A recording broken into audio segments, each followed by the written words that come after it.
Good morning, everyone. This is Cheryl coming to you live on a Thursday afternoon, reminding everyone that number one, Jesus is Lord and he always will be. And number two, I just want to remind everyone about prayer this Friday at the Legislature.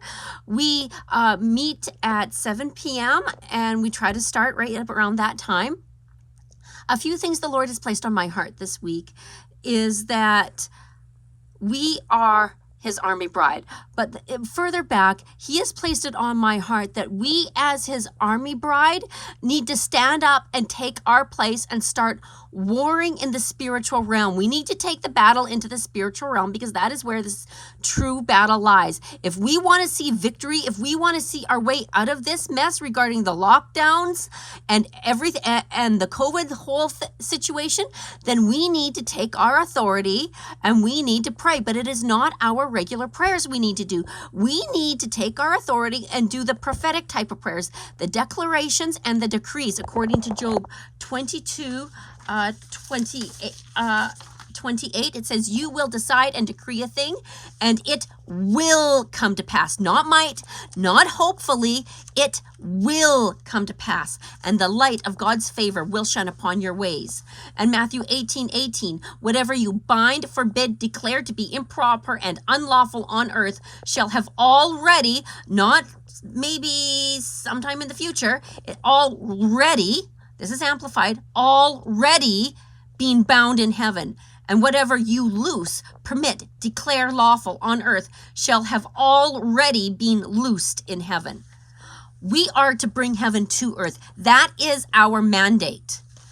We as his warrior bride need to take our place, and this, especially the spiritual leaders, not just his warrior bride, but also the spiritual leaders. We need to take our place, stand up and take our authority and tell the enemy where to go and how to get there. We need to do it by declaration and decree, binding and loosing and casting out, getting rid of the enemies, getting rid of the enemy and all his evil.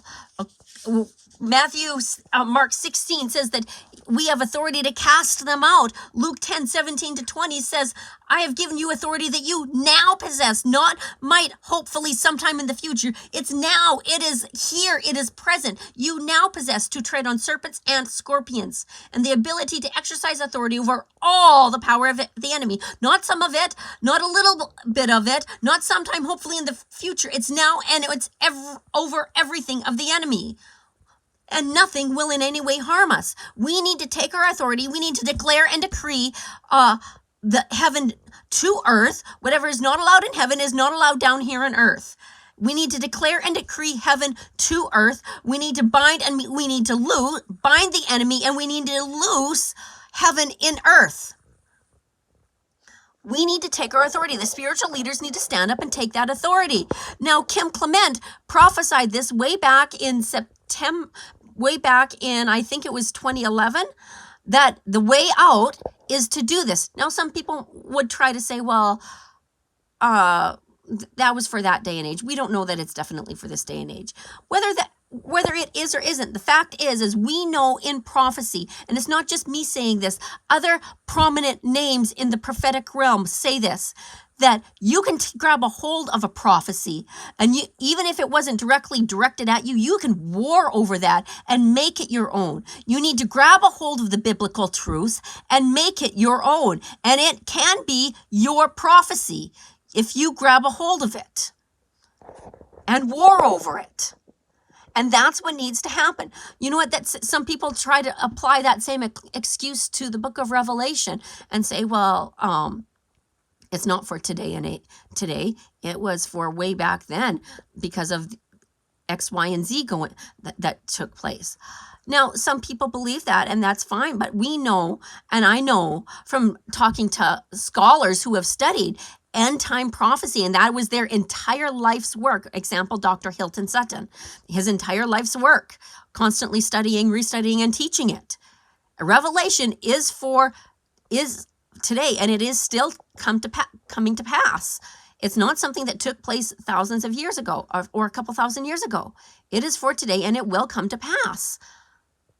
But what we need to realize with prophecy is that a word may be given in a present day, and there may be present day circumstances surrounding it, but that doesn't necessarily mean it's only for that present day. There may be a present day application, but it can also apply to sometime in the future. And that is some principles about prophecy that people need to understand. And this is not just me saying this. People, good names out there who talk about prophecy and teach about prophecy, talk about this.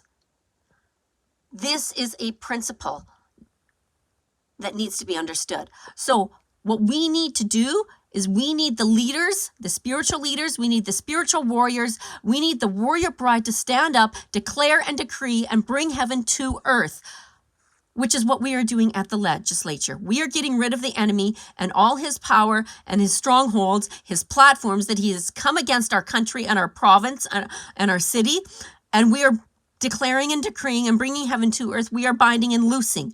We are bringing heaven to earth, and the spiritual leaders need to stand up, and not just the spiritual leaders, the warrior bride. Hope to see everyone at the legislature this Friday, 7 p.m., and we are doing it live on Facebook. The name is Prayer for the City of Regina and Saskatchewan, Canada, and it has a logo on it that says the crucial power of intercessory prayer, and the background photo, it has a sword reaching up to heaven. See you all there.